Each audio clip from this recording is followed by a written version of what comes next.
Welcome back, Ben. Back in the hot seat. You were the hostess with the mostess.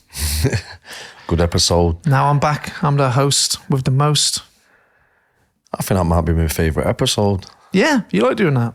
It's one of my favourite episodes, actually. We've just been talking off camera about all the amazing health stuff. We've been talking to producer Mark. Oh, I can see him now. Look at him. You can see him over there. You can't see him, can you? Back in the mix. You can't see him, can you? Things are stayed the same for gangsters. OG Mark. He's not like the Stig no more because he was in the last episode. People actually get to see. Was he in there? His Brad Pitt features. Oh, yeah, Yeah, he come over and corrected my mic, right, if I remember correctly. His secret has been revealed. You might have to edit your face out, Mark. Ruined it for everybody. Ruined it for everybody. All the illusion. Oh, it's suspicion. What am I about? Yeah, the illusion. So, Ben, this year, what you been working on the last year? What you been at personally in your health and your wellness? You got anything top of mind? I want to talk to you about this. Well, I'll tell you what. That episode we did, where I brought up going through that tough time with my mum, has helped a lot of people in the feedback I'm getting, like, wow, I actually realised that you do need to take care of yourself no matter what, right? And some of the mechanics of that was, it's always a non-negotiables. Some of the underrated stuff, sleep. I've been working hard on sleep. Yeah, you know how hard, my sleep was shot when we started this. Our ring was brilliant in tracking your stats. Probably a good thing that I lost it in the garden. Because you can get a bit addicted you lost to your it. ring? Man, I took it off for 1 minute, put it in my pocket, yeah? And because I'm listening to stuff, you're taking it out, pausing it, and okay, ads coming up on YouTube and that. And obviously it must have come out, but I blitzed my garden, so it just fell out of nowhere. And obviously we're lost in the leaves, mate, and all the shit. Yeah, well, we both love sleep, don't we? I think I actually didn't. I should know. We should know this, but a lot of the world don't sleep very well, because I get it a lot when we give away like a little free sleep primer thing. People love it. Oh my god, I'm sleeping. Like, sleep can be a big issue now, and if you don't sleep well, I actually wrote an email about this week. If you don't sleep well, you're knackered. It says a lot. That's why it was one of the questions in the questionnaire before I get on a call for High Performance Mind. It's like, how well are you sleeping? Because if the sleep's shot, it gives us says a lot, doesn't it, in terms of where they're at. What do you think's made the biggest difference to improving your sleep? Because if we look at some things in 2024, we both set out to improve. One thing I've set out to improve is my health. You obviously had that health issue, so I've got to get to grips with my health, my physical health, and not just aesthetics, like health. So I've had to tackle a lot of different things there, and I've got some things where you go, yeah, that's made a massive difference to me this year. But I know you've been on not the opposite end of the spectrum. You've been like, fuck, I've got this big thing going on in my life. I need to look after my health. Do you know what I mean? We've both been kind of doing the same thing in different situations. Well, I just realised, you were going to some deep work on your health, but I suppose for me, I just knew that added stress, I had to match it with recovery. And I said there, in that previous podcast, having the sleep it gives you a bit of an ante where you go, if I'm messing up in a day, or if I've missed some things, or, I've got busy and not been able to have ideal routines and certain things that would massively help, then sleep would make sure it counteracted that, yeah. But it's not just the sleep, it's the quality of sleep. Yeah, big one. And it's not just the quality of sleep, it's what you do to get the quality of sleep. So the sleep routine's never been non-negotiable.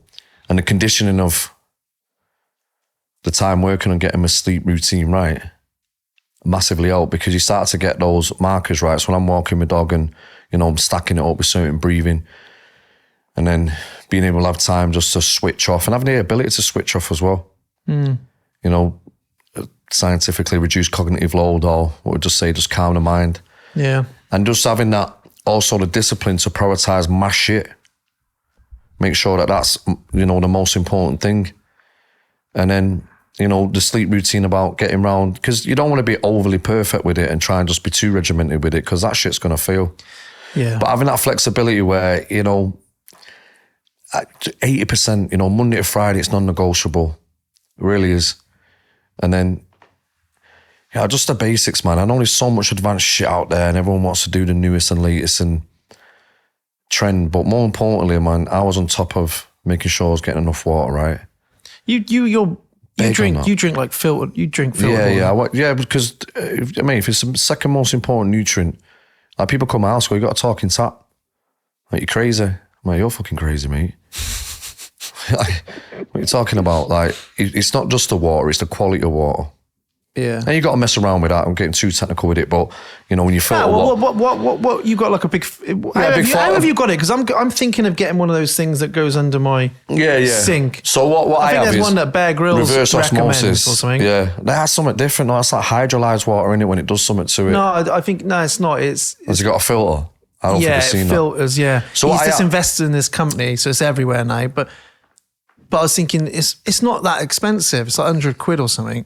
But a machine is like... Yeah, I'll look into it. How much is a machine? Well, it can range, innit? You can get serious... Like, you can get ones that are big money, like Kangens. I went for something called Athena Hydra. It has 2 filters, but I also have a reverse osmosis. So it goes through that into the 2 filters. You know, I change these filters twice a year, £200 a pop. Probably save even more money if you're drinking bottled water. Like, you know, I'm not going to tell people what they can't do, but if you're drinking tap water. So what's the big issue with tap water? Well, I would say in my experience is that, remember, what you're drinking has also had to be recycled, so to say, yeah? And there's, you know, high levels of fluoride in it, high levels of chloride, high levels of fluoride. And you think about the system and it's going through, even down to your tap and all that shit. So I just think the quality of water that's coming through your tap is probably the lowest one. And so it's deficient in like minerals massive. and all that? Well, you know, there's the argument, but in terms of, and obviously then people say, oh yeah, but in London it's probably worse than it is in Malvern. You know, like that's quality water up there. And, you know, you're drinking that shit straight from the streams up there, which I think is probably the most potent water because the whole process of it being coming from the stream is that it's picking up the minerals and stuff in its natural process. So it's all right saying filtered water, but you also have to, because it's filtered out the good. So then you have to Yeah, and there's many ways of doing that. I use an electrolyte from, in fact, I'm going to say his name, I'm going to promote him. But I'll give him that benefit. Nah, but you know, because Can you just tell me off camera? Yeah, I will. Not endorsing nobody. But you know, it's listen. The point I'm trying to make is the quality of water that you drink is important. Do your own research, right? I think in terms of top level, it's filtering water, but then obviously remineralizing the water. I like the Hydrate by Ben Coomer. Yeah, that's a decent one. And was I allowed to mention him? Yeah, well, sure, podcasting. Yeah, I was just saying, you know, you wouldn't mention. Yeah, and people say, you've got sucrose in it. I want to get Ben on. I want to get Ben on in 2025. Well, you could reach out to him. I'm reaching out to him right now. Right, Ben, come on, 2025. Yeah. No, but Mark, ping that little clip to him. You can add stuff to it like the vitamin C from Phil Richards and shit. But you add like vitamin C to your water. I'm genuinely interested. Think of talking to me. Don't worry about what I'm interested. I like talking to you about these things. The thing is, like, if you're going to put cordial in them, you could get a good, decent vitamin C, a clean vitamin C that does the job and does both. Yeah. And my kids have always come up on that. Do you know what I mean? Don't have your kids are like the ultimately nutriented kids, aren't they? Yeah, they would be, yeah. Yeah, I love it. But we live by example, don't we? Yeah. You start eating quality food and do what we're doing. Like, these are family values of ours. Like, you know, lucky enough, my wife's a great cook and we pride ourselves in that. Oh, man, I had that spaghetti bolognese. But also sitting down as a family is important to us. At a table, shit, where I was raised. You know, I was thinking about this. I think I said to you, my mum could make something from nothing. Yeah. You know, and maybe it's the heritage of the Irish where they had fuck all and you had to make, you know, big meals with the basics. But it was important that we all sat down as a family and that. Yeah. I think that's important. You ain't stuck to an iPad, you ain't watching TV, it's not on the lap. Because I think we're lacking the appreciation of what we eat and don't understand the facts of what we eat actually has a massive impact on our well-being. I think there's something to be said for cooking. I've got into cooking a lot more this year. I think I've talked about it a bit, didn't I? But cooking a couple of good evening meals a week. Like making a big effort on a Saturday, cooking a Sunday. Yeah. Not in the week. You know, I don't have to do the like, shit, it's Monday night, let's knock something up for everyone. That's not what I'm doing. But I just think learning to cook, it's quite a nice... It's quite a nice it's thing. Good focus drill, isn't it? Yeah, but also it just feels good. Like cooking for your family feels quite nice. You know, I'm cooking something and I'm making something, following a recipe. I like stuff where it's all pot, you know, you're like chucking it in like a big pot. I like a bit of cooking, like learning how to cook. Yeah. Like home style cooking. I like that kind of thing. And it feels nice to cook for your family. I mean, I do all the breakfasts in the morning. And that is some, I ain't no Cheerios. They're proper breakfasts.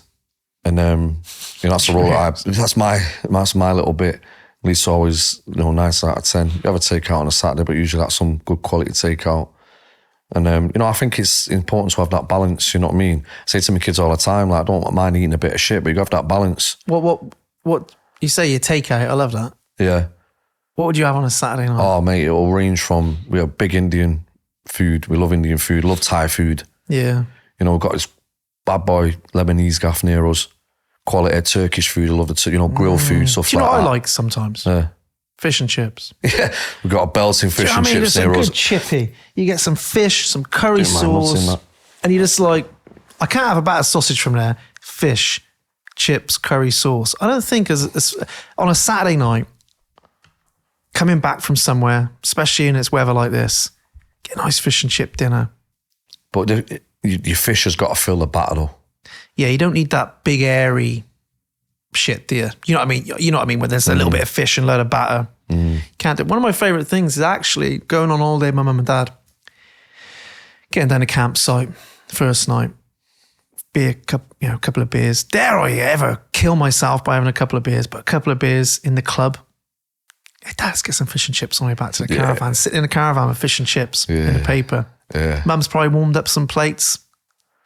I don't think you can beat that, Mark. I just want to put that out there for you. I just don't. I think that's my thing. It brings back the childhood, If I said to my old man, we're going to have a curry, he'd be like, what? What, are you an Indian fan? You want any of that foreign muck, Ben? Foreign muck? Jeez. Looks like some of the bloody dog's sicked up. That's me all the time. Cheers, Dad. Oh, man. We're always, He's not a cultured man. But even them cultures, it's all this shit, all this racist bullshit and all that, man. But from a community standpoint, I was raised in, we call it multiple, what do you call it? Ethnicities, what do you call it? Yeah, I get what you're saying. What do you call that shit these days? What? Multicultural. We just call it our people, the estate.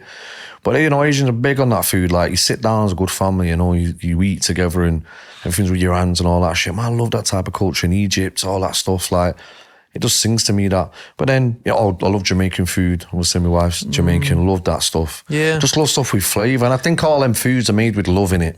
Do you know what I mean? And that's what I'm saying. Even appreciation, I say sometimes take time to actually taste what you're eating, chew your food. Everyone's just rushing shit, and that was a big problem for me. I just rush it down. But you were in a family of boys, a bit like us. You probably had to rush it down or you weren't getting nothing, mate. Right. But, so I'm just saying that the quality of what you eat is important. The quality of what you drink is important. And, I stand against the Western culture being very high, ultra-processed food, wreaking havoc on our health, wreaking havoc on, our brain chemistry, the way we think, the way we feel. We're eating at the wrong times, we're eating way too much, consuming way too much. You back that up with drinking. People say, how much water are you drinking? You look like you've got a fucking third eye in your head. Oh, I'll drink a few brews, and people drinking all these like monsters and all this shit. Third eye on your head. Yeah, but it's true, right? Even when I was a personal trainer, how much water are you drinking? Oh yeah, I should drink. And this is what they'll say, oh no, I should drink more. What the fuck are you doing then? Why ain't you? I tell you what, one of the things I've added, I love it when you talk like that. It's my favourite. What the fuck are you doing? What are you doing then? Well, I pointed out you're going to drink it. One of my favourite things I've added in is this cracking a load of that Hydrate by Ben Coomer and me every morning. This Ben, where are you, Ben? You're back on this podcast. But honestly, because it tastes quite nice, and first thing, get up, just tell Ben who put you onto that shit. Who put me onto what? That. Not you. Yeah. No, you never. I bought it you. Okay. Maybe you did. I knew there was something there. Yeah. I knew there was something there. You tell Ben. Yeah. That I did. Yeah. I remember I did my nutrition course with them. BTN. You did, yeah. Yeah. And the guy, Richard, what a guy. All of them are great there. I've heard a lot of them, right? But obviously it was time I was struggling to read and write. And he sent back like Mate, I know what you were saying, but we haven't got a fucking clue what you're saying.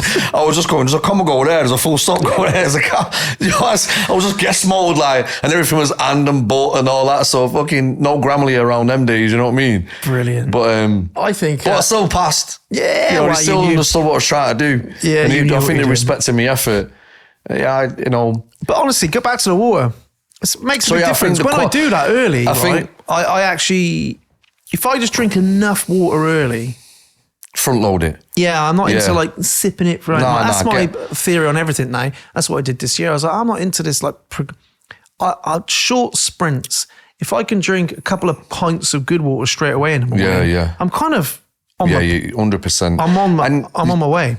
You bang on, mate. And I think it's what we talk about morning routines. Like, it's getting such a trend now. Oh, you got to have your morning routine. Fucking hell, listen. Why? You know, it is important to get two very natural things in you and on you as soon as possible. And it's light and water, man. You know that. Yeah. In fact, we need to move away from just saying light and actually start calling it light therapy. You know, this shit is so important. You have to put therapy on the end of it. Yeah, therapy on the end of it. Water therapy, heat therapy. Yeah. But no, because of the impact that light really has. You know that. Yeah. When heart attacks most coming in the fucking morning. But going back to water, you know, if you can't drink water through the day, it's important to front load it. And you're going to have that issue if you're not drinking a lot of water, that you'll struggle, you go to the toilet, but that will balance out. If it is the second most important nutrient, then it makes sense that you've got to get the highest quality and make sure that you are consuming this stuff. And then what are you exchanging it for? People going first to go and drink a can of Coke or Lucasade. I can't imagine doing fucking that. Red Bulls all through the day, wonder why they're so anxious and they're out beating out the chest. Well, caffeine I read something come out this week. I saw a post from somebody saying caffeine has been proven to be linked to anxiety. I mean, of course, no shit, been saying it for years. But caffeine and stimulants, if you're an anxious person, you probably want just to driving it even more. It's one of the things to cut down on. I would never say cut out. I'm not a fan of cutting out of anything. Cutting out. It's just because my own personality. If someone says you've got to cut that out, I immediately think, sod you, mate. I'm going to drink more of it. Yeah. And have you seen something come out? There's a guy that I love, I've got a lot of time for, a guy called Neil Oliver. And he, you know, I think something's been released on the neurotoxins that's now in tap water. You know, things that are massively having an issue on your thyroid gland, you know, fluoride, regardless what you say. I was having this argument with, I know there's different types of fluoride, but, you know, 10 years ago we were talking about the overconsumption of antibiotics, the issue with amalgam fillings in your mouth. Oh, no problem, bollocks. Now they're like, oh yeah, shit, we need to get them out. So, you know, we're living in a day now where there's profits over people. And regardless what impact it has on general society, then they're not asked, these companies, right? No. But more importantly, we can't just keep pointing the blame. You know, if people could say, oh, right, but you don't know. You know, 25 years old, I'm 17 stone. I know what it's like to be sick, to be ill, to be poorly, physically, mentally, and emotionally.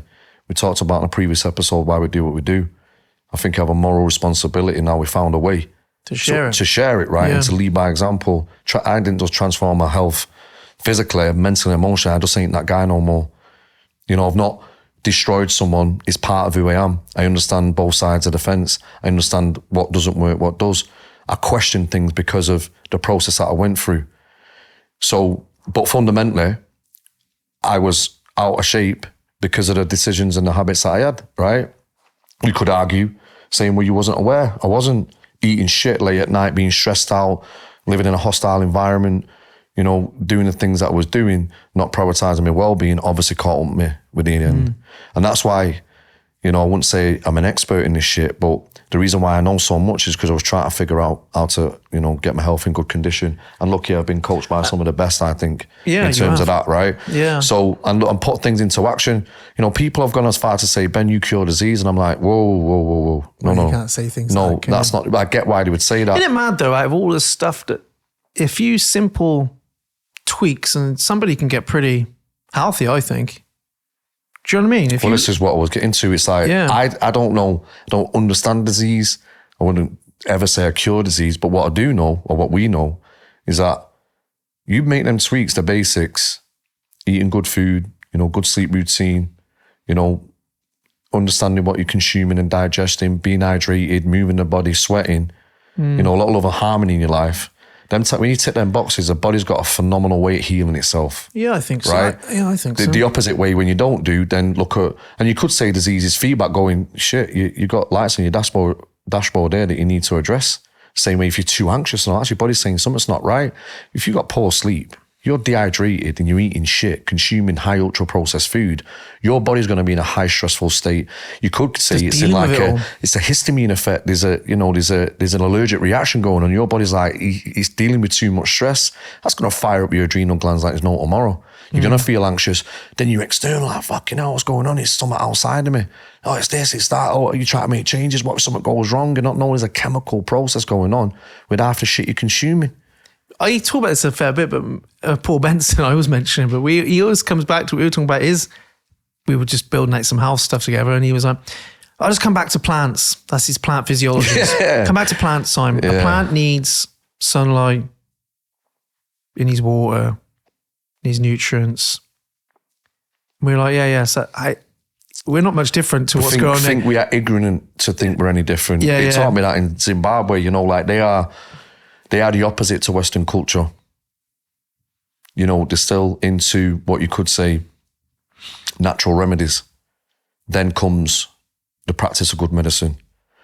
But you think these people are, you know, walking barefoot, grounded. You know, we've seen the inflammation markers dramatically come down when people are grounding. You know, I learned this 10 years ago when we was coaching athletes. It was like, no, you know, high levels of stress, let's get them out on the field after the training.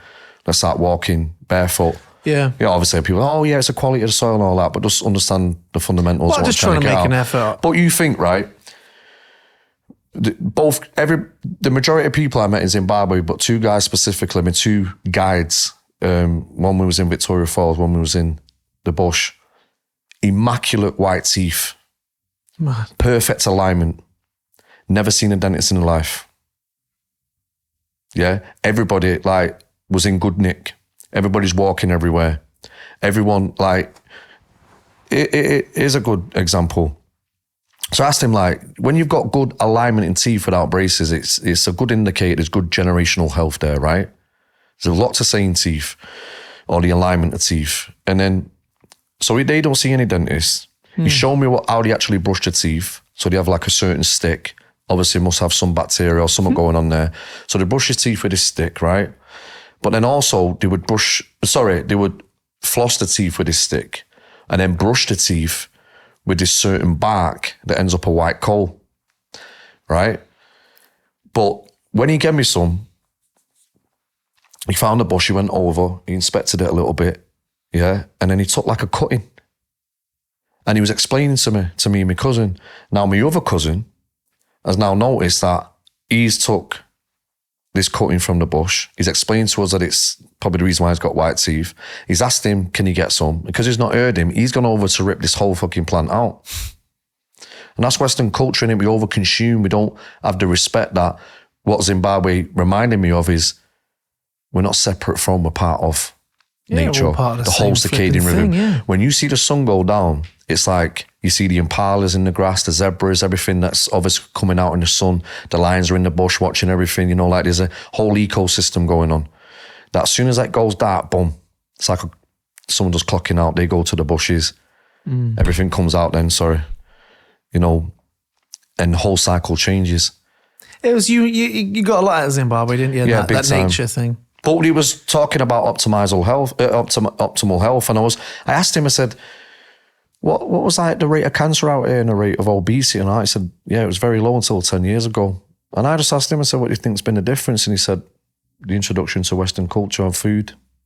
Yeah, mad. Yeah, and I was like, you know, people say, you know, correlation don't mean causation and vice versa. Yeah, but of course. These are big indicators that are undeniable now. I think sometimes I like the fact everyone's the evidence, the research, especially the fitness space has got very much like that recently on the last 6 months on my feed, because they like to call people out the evidence, I've the got research. So they like that. And I get it. You want to be evidence-based. Yeah. But sometimes I'm like, what about experience, though? Experience. I know you can't argue.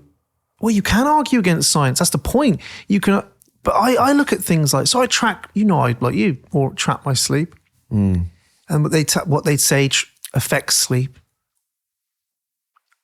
often doesn't affect sleep for me in a bad way. Yeah, exactly. Like I track it all the time. So I've got loads of data. And I can add tags to it, as you can, ate this, ate that. Yeah. For example, they did an experiment. They said, do you want to take part in an experiment? Have caffeine. You have to, basically for 14 days, did you have caffeine pre-sleep? Did you not? 6 hours pre. And so if I had a coffee, I thought I'd try it. Did a few days after, 6 hours before my bedtime. It affected my sleep. Obvious, I knew that. I always have coffee before 12. But things like tea, not one jot. I was drinking at 11 o'clock. Nothing. Eating a meal before I go to bed, a big meal. Like I train, late at night. Yeah, which is different from me. You I can can't do that, could you? No. I train at 7:30 at night. Yeah. I have a sauna at the end, which probably helps, but it doesn't affect my sleep. No. Not one. The nights I do that, no change. My deep sleep still 20-25%, REM 20. Nothing really changes. The same with the heavy meal. I don't sleep better on a lighter meal.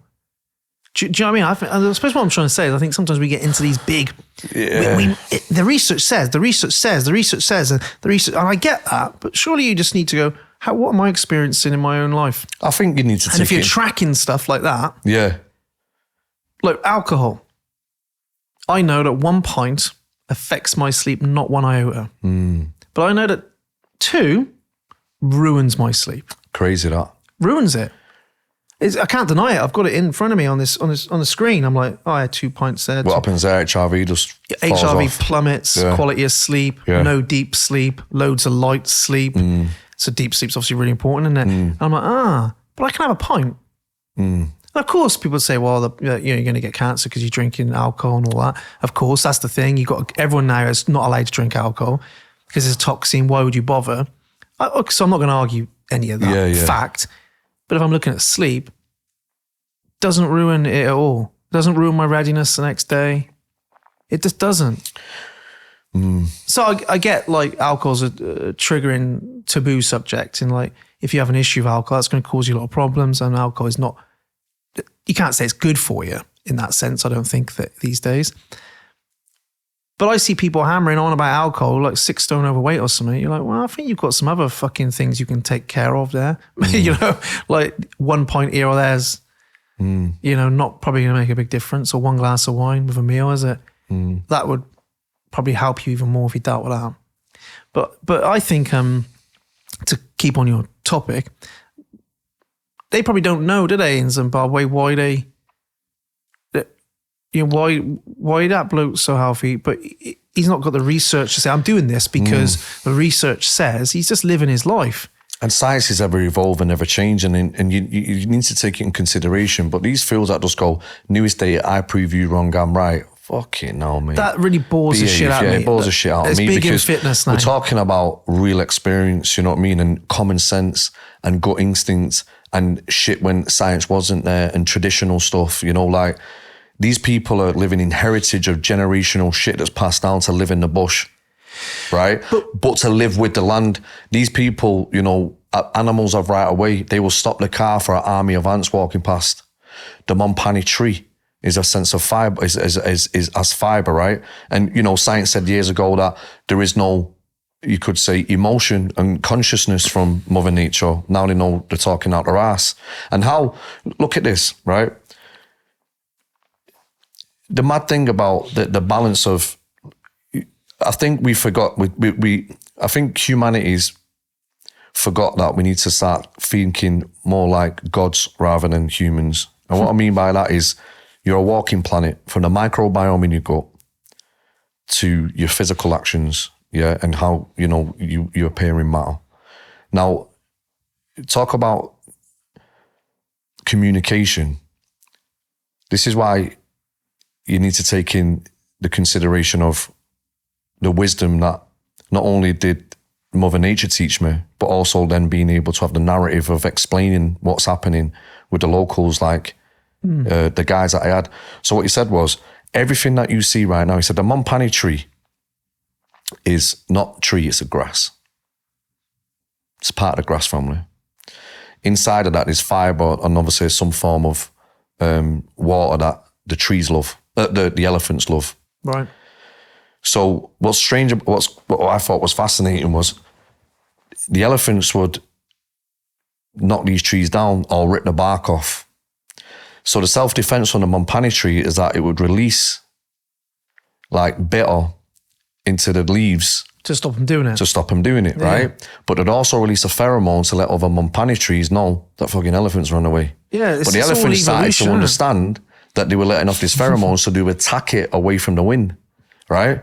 But 80% of the vegetation comes from, of the Montpani trees, or just the vegetation in general, comes from the poor digestive system of the elephants. Elephant who then goes because they germinate, right? Because I was drinking herbal tea, which was elephant shit out there, you know, right in the mix. You know what I mean? Because I know that they was explaining that it's not that the digestive system of an elephant is poor, it's set in a way that helps vegetate, but also the reason why they can drink is because the medicinal properties now are at an optimal dose that then we can drink them, and without going through the process of the digestion of the elephant, it won't be possible, right? I'm like, Jesus. Yeah. But then check this out.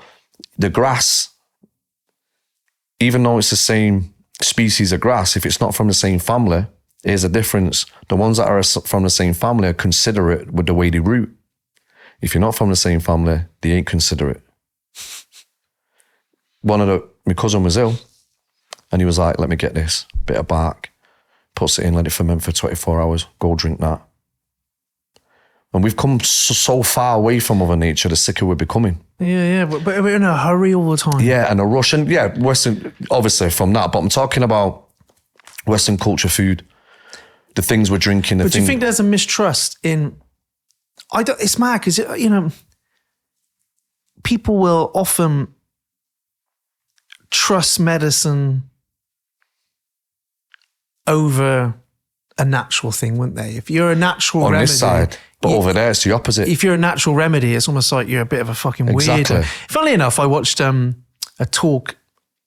It was Adam Kay, brilliant actually. He's like, again, he wrote a great book. Like, what was it? Like, you put Mark Bones and know why this is going to hurt or something. Really funny. And he had a big BBC like drama based on it in the end. And I watched him in Malvern, an hour long, singing a bit, comedy, telling stories out of his diary. Really funny, from when he was a midwife and things like that, and a consultant. But he did make a joke, it made me laugh, and he was sort of saying about alternative medicine. Which is now what we're calling it, right? Yeah. And he was like, how it's he was trying to make out almost like why people would not trust medicine and trust alternative medicine as an absolute joke. And he sort of said something, he said a few things, and he went, I'll be honest, Malvern, that normally gets a bigger laugh and cheer when I speak. And you're like, yeah, you're in Malvern now, mate. Malvern. There's people here who only drink water out of that stream. There's people here. We are the alternative space. Water therapy started here. Yeah, you know what I mean? Was that Florence Nightingale? I don't think so. Like, you're in the wrong place, buddy, to make them jokes. But it made me think, like, people do look sometimes, even like, I'm like, oh, I'm supplementing with this. Well, you don't want to be doing that. You know, and I had my health issue, it is high inflammation, didn't I, this year? Yeah, big time. It's where disease is going to breed. And I was like, I've got to get this inflammation down. I was literally having, well, you know, like hives everywhere. It went on for like 6 months. Loads of steroids, that didn't help. It just made me feel like shit. That's what you get for drinking tap water. yeah. But I would be like, I'm thinking of doing a parasite cleanse. People thought I was crazy, like wasting my time. Like, wait, what a load of nonsense. You're like, how do you think a parasite cleanse is nonsense? I was cleansing parasites out your system. Like, really intelligent people as well who've just been conditioned into the only way is medicine. The only way. It's not the way. The only way. No. There's medicine has its place. You know, it saved many of our lives, I'm sure. Big time. And it does have its place. But so do other more natural therapies and remedies, don't they? Like, let's be honest. They have their place. Not only do you have their place, it's so important. That's what I mean. It's they're complementary, surely. This should be supplementary in terms of the practice of good medicine. Like, if you chopped if someone come in and stabbed you in the leg, I'd probably say, fucking hell, like, we need to get you to the hospital and sort you out, and we need to do stuff. And I probably would be like, oh, let's rub that with dock leaf. No, not at all. You know what I mean? Yeah, that's my point. And that's where I have my stand going, wait 1 minute. you know, and we've had this argument, innit, with people where they go stressed out, burnt out, they go to the doctors, I'm depressed, go and hit that, right? Wait a minute, have we looked at any lifestyle factors?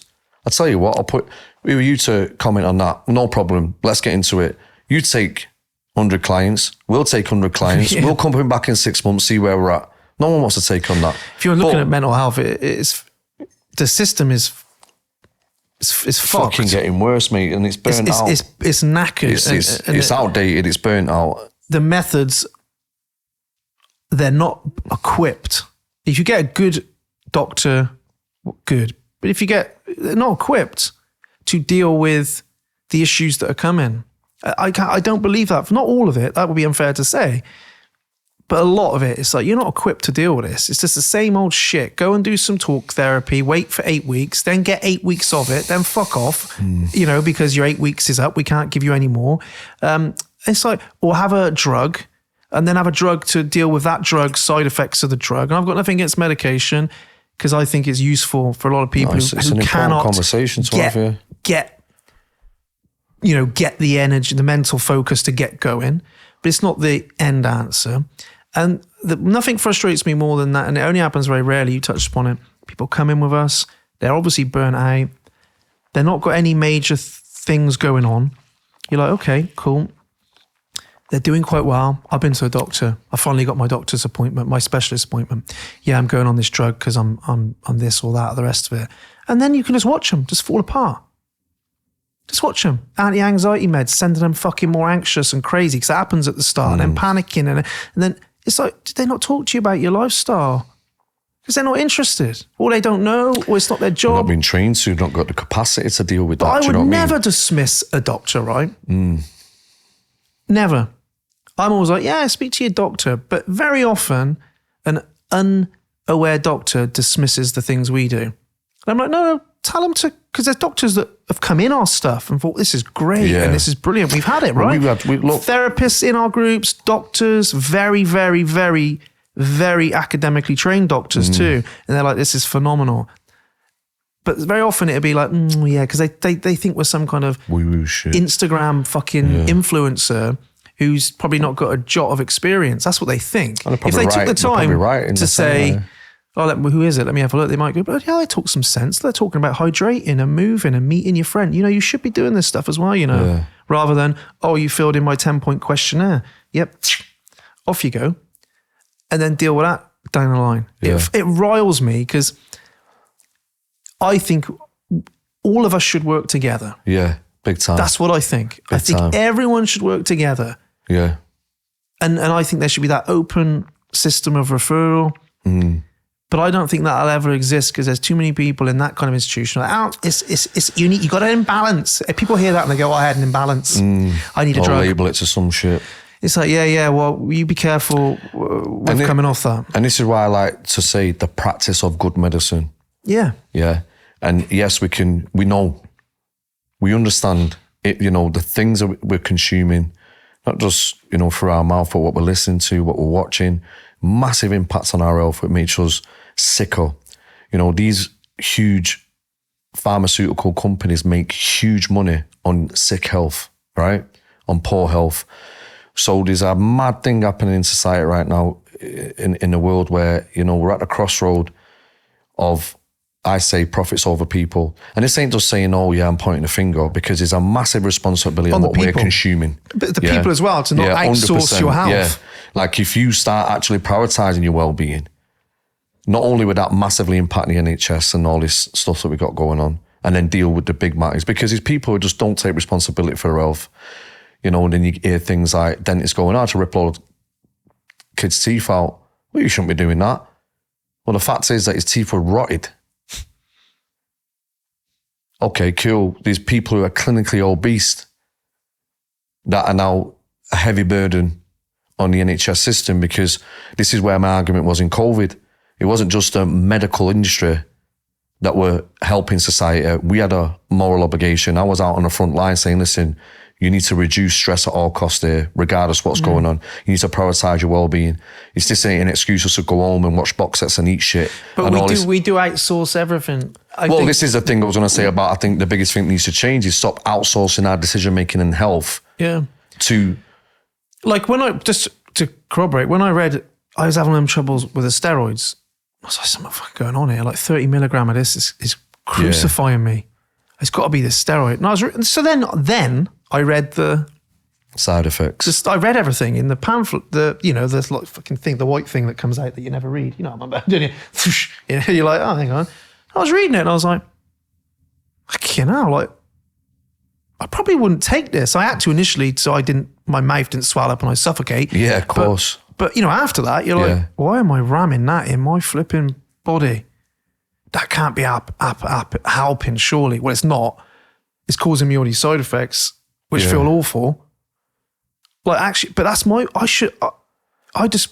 we sometimes don't take responsibility for going, okay, like the bank thing I was talking about this week, where the bank going, you can't do that anymore, the online bank, and we're going to hold this and we're going to give you a limit and we're going to do this. You think they can't do that? Yeah. If you read the terms and conditions, they fucking can. Do what they like. Of course they can. I'm like, I wouldn't have done this if I'd known you could do that.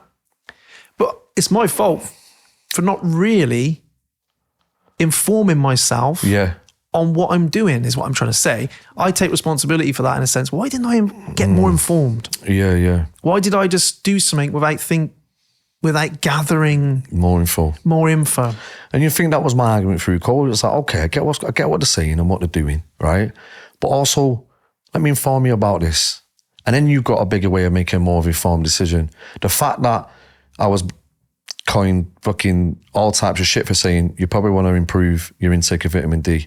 You probably want to reduce stress. The last thing you want to be listening to is fear propaganda on the news. That's only just putting you in a state of survival. You want to be prioritizing your sleep. This isn't an opportunity now to, take a step back in your health. It's actually an opportunity to improve your health. You know what I mean? And was leading by example on that, weren't we? Yeah. Massively. But I felt that was my moral duty as an expert in our field to go, all right, if there's shit going on, we need to make sure that people are around with it. It was met very often though. The trouble is, like, you're just sharing. You probably want to get some vitamin C and people are, all right, one of them. Yeah. Don't want you to have, medical. It's like, you're probably not saying that actually. Probably just saying get some vitamin C in your system as well. Like get outside. It's interesting. I've shared this on here before, but we're talking about health. How long have I been, Mark? Right, we're going to start wrapping this up, Ben, because I got to keep on top of my time. Mate. We're going to do another part of this. But when I'm doing a little. I'm looking at the people on my road. Obviously where I live. Yeah. I said this before. We have a coffee morning every month. One of the ladies organised it. Oh, that's belting. Yeah, everyone's 70 plus, but a good chunk of them are 85, 83, 87. I'm looking at them and I'm like, you lot are healthy. You look good. Dressed nice. Now, there's an element, I was saying this to my mum, where they've obviously got money. And that does allow you to live in a nice, some environment's crucial, right? Mm-hmm. I think John Berardi shared this once, which I thought was brilliant. He's like, you got to realise, if you've got more wealth, you can have more ability to look after yourself. You can have the opportunity is there. Yeah, that's a good way of looking So there is that. But they've got a few things in common. I look at them all and I think they're really active. One bloke, Joe, he said, I'm a bit disappointed really, Simon. I asked how he was getting on. I'm playing tennis twice a week now. And I used to play 4 times. This bloke's 85 plus, mate. I was like, I think the fact you're playing tennis twice a week is pretty flipping brilliant. Yeah. And he said something really interesting to me. He said, what I like to do, Simon, he said, every day I think I give myself something to achieve. He said, it might just be getting the lawn right, get it mowed. It might just be something, he obviously likes his garden. I think he was some kind of into that kind of thing as a career. I want to work on something, make something. And if I can set myself a little achievement every day and aim to achieve it, I just feel like I've done something. And I thought, that is one reason 100%. You are still operating the level you are. Yeah. Because he is operating at a level. Like my neighbour who's just mowing his lawn, like a stream, with his fly mower at 85 and then walking into town. Yeah. You know what I mean? Like, mate, they're all active socially. Beautiful going out as well, right? Not closed mind. They're like, we're off for tapas. I'm like, going nice places, eating tapas with their friends, playing golf, and you're like, you've got there's a lot to be said about that. I bet you've lived like that a long time as well. I bet that's not just something you've taken up later on. No science is going to help you understand that. You can just see it for what it is. Yeah, I don't need a study to tell me. You don't need any of that shit. Actually, there's a group of people here. Yeah. I don't sit talking to all these people. I love their company. Man, I bet you do. Because you're not sat there thinking, what are you on about? Like, they're like talking about the election, talking about different things, talking about all the things. They're interested in things still. It's not always about, the good old days or the bad. This, and they, like I said, they all dress. I think that's really important. They dress quite. I think, God, you take good care of yourself, don't you? You dress nicely, and I suppose they haven't just given up. Well, that's what happens in retirement. And people just think they're just going to do nothing. But I think we can learn a lot from that. But look at that Blue Zone. Blue Zone, you see that. There's a lot of that going on, like, most Centaurians, and you see a lot of that basic stuff. It's common sense. We all know it, but we choose to avoid it.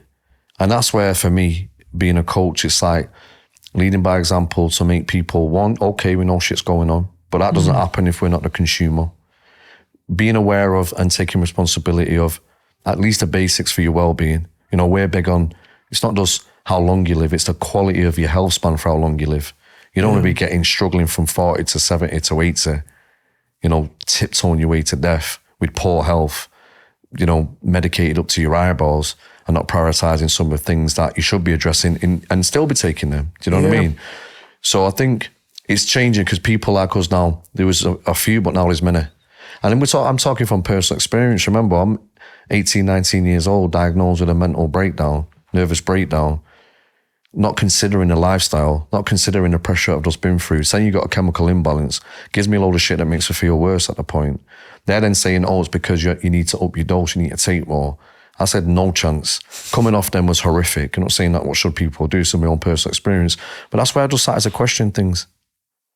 My jaw broke going to the hospital. It's not broken. It is. No, it's not. It is. How do you know? I can't open my jaw. Oh yeah, your jaw's broken. And that's not knocking them people. What I'm trying to say is that when you go through the experience and you go through an alternative way, and I took responsibility for improving my well-being, finding answers, finding the combination of two, that's where the biggest difference changed, right? What I like about what you say, and I think this is the theme of it really. We were going to talk about things we've done this year, but we're talking about health in general. Actually, I think don't dispute. Is dispute what I'm looking for? Don't, not disrespect. What am I going to say? Maybe a refute. Yeah. Like your own personal experience. And I think we do that too much. It's like, ignore. Yeah. It's like, yeah, research might say that. Yeah. The powers that be might be saying that. Dismiss, I think, as well. Yeah. Don't dismiss your own experience in the same bite. You're like, I think my jaw's broken. No, it's not. Okay, I'll go home. Your own intuition. I've got my jaw broken. It's like, I kind of knew that. I think we dismiss our own. Your own gut instincts. But then also on the opposite end went, no, you need to take responsibility for health. But we're outsourcing our responsibility. Yeah, outsourcing responsibility. Because that outsourcing it would have been, they said it's not broke. Does it feel broke? Yeah. They said it won't. There you go. That's like, it's like me outsourcing my my banking without really, we all do it. If everyone looked at the terms and conditions of a bank, they'd probably go, fucking hell. Yeah. I don't realise how much control you have over my money. And like medication, if you actually take the time to look at it, you might go, bloody hell. Is that really what I want to do? Is there a lot of risk to reward there? Why have I just put all my trust in this? I'm not saying you have to be dismissive, but I think at least do our part and be a bit, I'll always listen to an expert. I had an architect come to my house. Yeah. And I'm like, I was like, yeah, I trust you, architect. Like, you're the expert. I'm going to trust you. But if you created something I absolutely hated, I wouldn't just go, oh, well, he's the expert. I'd be like, I don't like that, mate. It's a co-creative process. That's what I'm trying to say. Yeah. Our health should be co-creative. Of course. We should be this. Yeah. Not, you just deal with it for me. And that's actually, I think, what we all do a little bit unconsciously. We push the responsibility onto and the thinking onto other people. And have they got your best intentions? Some have.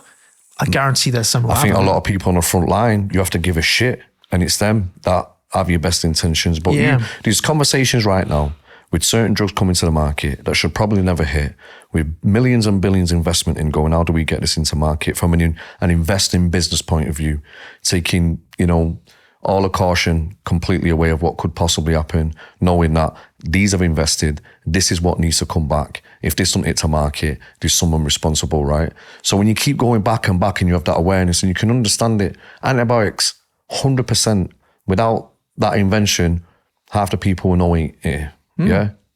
The medical, all that type of stuff, there is a practice of good medicine.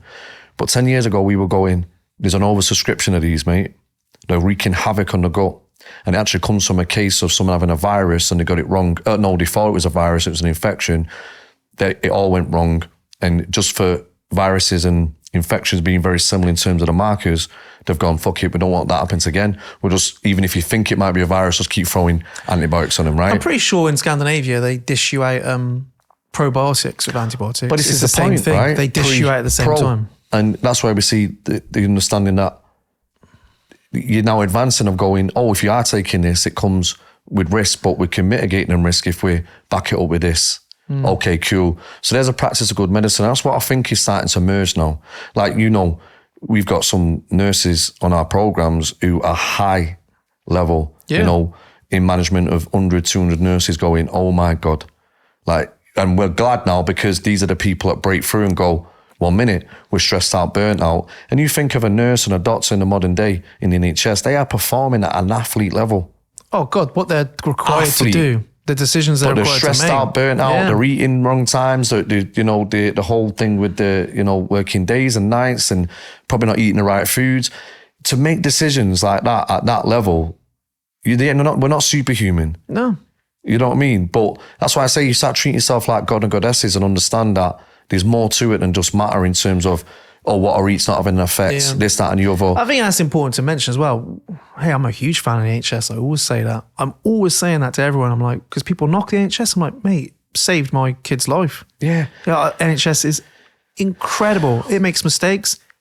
If you had that much work to do all the time, that amount of people, it's going to happen. You'd make mistakes, unfortunately. And when you're affected by that mistake, you don't want to hear that. But that is the thing. And I honestly think this every time I go, what a luxury the NHS is. Yeah. I take Milo to the vets every month, right? He has to have an injection for his Addison's. And he has to have some medication. He has to have an appointment.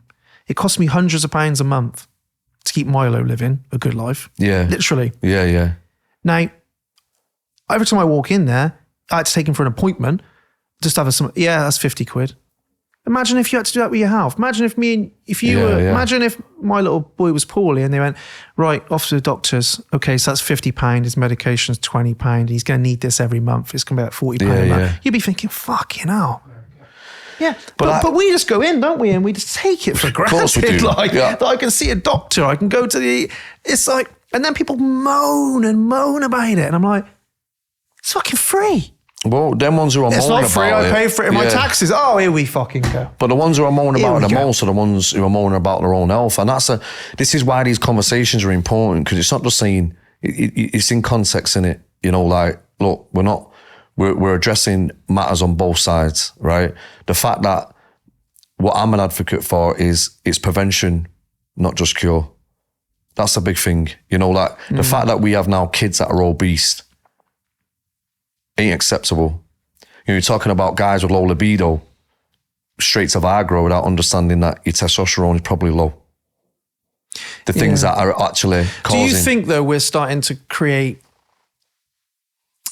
Maybe that's always behind, if that makes sense. Do you think in 30 years' time, medicine will be like, oh, your testosterone's low, let's sort this out? Because now you know that if your testosterone's low, you ain't going and getting your bloods done at the GP, are you? And you'll go in privately somewhere for an expert in that. That's what we would both do, right? Yeah. You go, I'm going to have to see somebody about this because they're going to know this topic. They're going to, because they're not general, so to speak. Do you reckon one day it will be? Do you know what I mean? Do you reckon it'll catch up? I think it's already happening in our world. The general public, it's not, because they're not aware of it. You think of the alternative methods I brought to the table. Things like resonance and stuff like that. Yeah. Like you look at that and we see the impact we're having there. I'm not anti anything or pro. It's like, no, we're talking about here having the right balance here. And if you're going to dismiss this, then I'm going to stand up with the reasons why that is one, ignorant, but also a big part of the issue. If you can't have an honest conversation of going, what's working, what's not. Well, this is what I like about what you're saying. And I think what we were saying earlier is like your own personal experience. You're like, hey, I've tried this and it solved that. No, that doesn't work. They're dismissing it just did work. Well, but it shouldn't, because that's not as good. It's like, no, my personal experience says I'm trying this on in my life and it's helped me. And I have the markers to prove that. I don't know, whatever it is that you're using. How can anyone dismiss that? I think the people who dismiss it are the ones who are benefiting from it, right? And this is my problem with when I was saying, wait a minute, even through COVID, I was like, I ain't saying who's right or wrong, but let me put my 2 pence in worth. The fact that the people who are talking on this side of the fence have invested interest, and those who don't have invested interest are being called all the names under the sun, isn't that enough for you to go, 1 minute, let me have a better approach at this. Let me listen to both sides so I can make an informed decision. And, me and you are ultimate testimonial for what we have done and what we do. And people are now lucky to be able to get that in a coaching format. Yeah.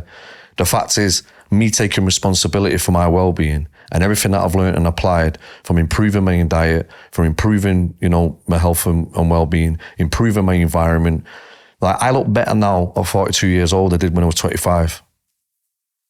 And not only that, the belief, my confidence in my capability, in my ability, my discipline to prioritize my well-being, the way that's bleeding now to my family, my kids, the impact of that wouldn't happen just solely relying on medication. In fact, it did nothing for me. It did the opposite. But also you took personal responsibility and you looked at your own experience, and you're not anti anything, because if you'd have went down another route and it would have helped you, you'd have done that. Of course. But what I'm saying is, before that point, we still have to take this into consideration. The fact that being stressed out, burnt out, living in survival, being overweight, despising your life is now normal, is something that I'm always going to be up against. It's something that I'm never going to accept. Yeah. And, another thing to take into consideration there is, along that path, I've had some horrific injuries.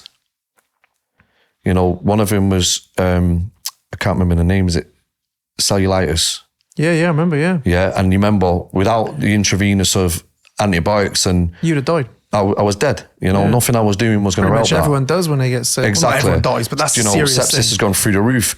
My best mate, stabbed to death, still here because of the NHS. Yeah. Died on the operating table, brought him back. It's finding the balance where this now comes, it's twofold, probably a more in-depth podcast for another time. But to summarize what I'm saying, the collaboration of now a disease care system rather than a healthcare system. I think, like Rob Moore said this the other day brilliantly, big entrepreneurs like him should be involved in the economy, in what to be doing and how to get.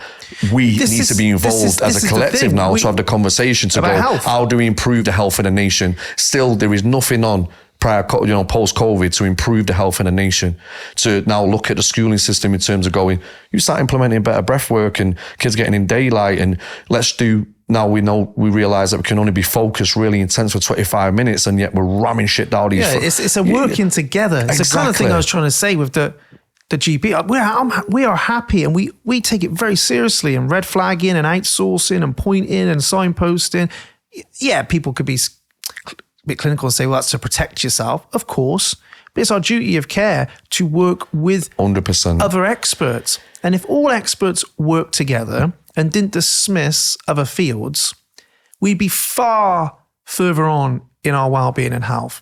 And that's where it starts. If behavior change, if fitness and health and mindset and psychology, and everyone got together and just went, we probably believe 90% of the same things. Yeah. We all care. We all give a shit. The ones on the front line. Why don't anyway. we all listen rather than, oh God, no, this is this. It's like, if you haven't got a vested interest in your thing being the thing, you can do so much work. Imagine if Unbreakable, by the way, was just, we just do a thing. What do you do? The Unbreakable program is you do cold showers for 30 days. That is the answer. We wouldn't be able to help hardly any people we help. Not so. But we go, Well, it's breath work, it's this, it's that. It's all the things we find beneficial. We pull in. At the start, you probably want this. Moving on, you probably want that. There's no one thing. No. There's multiple things that you should be cycling through and looking at. I would recommend most of this. Right step, right time. If you just went, no, CBT's low nonsense. But there's aspects of CBT that we use. 100%. There's aspects of depth psychology we use, aspects of nutrition and health, aspects of heat therapy, aspects of goal setting. It's all these aspects. Yeah. But if you're so bought into your thing, you cannot be effective, I don't think. No. And I think that's, why don't we have these big conversations? Because I'm not anti. Well, I do think they're happening because you're asking, like, where is it? Do you think it's going to happen? The fact that we have such high level doctors, nurses, people in CAMS and all this type of stuff, right, involved in our stuff for their own self, now realizing actually this is where the conversation is now meeting the right place, because these people are now then, who are obviously respectable roles, going, these are some of the things you need to do. I want to help my staff. Hey, let me teach you some of the stuff I've learned. Hey, if you want, there's even me, resources and collaborating in what we do. That is now happening. 3 years ago, I didn't think it would. I'll tell you what I think it'd be. I saw something the other day I think you'd like. John Brady, it was in this athletic thing. It was about recovery, and it was a scale at the two elements of recovery. It was based on physical stuff, really. But you got certain points for certain things. So, 8 hours sleep was 5 points, like on a scale. And it was like, how many points can you score on your recovery? So it's not a daily thing. It was like, how many of these, breath work was 3 points, massage was 8, I think, on one thing. I thought, imagine if that was given to somebody, but in a different way, not just around physical, but just around all well-being. You said, well, this month, can you score 50 points? Hey, well, I'll pick off that list. What are you going to do? Especially you get 10 for a massage, 3 for this, 2 for that. What are you going to do? I thought about bringing a version of that into our... We have something similar though, don't we, in terms of the daily power, but no, I get that. But not like a choosing of, I've got, I could do 10 massages, couldn't I?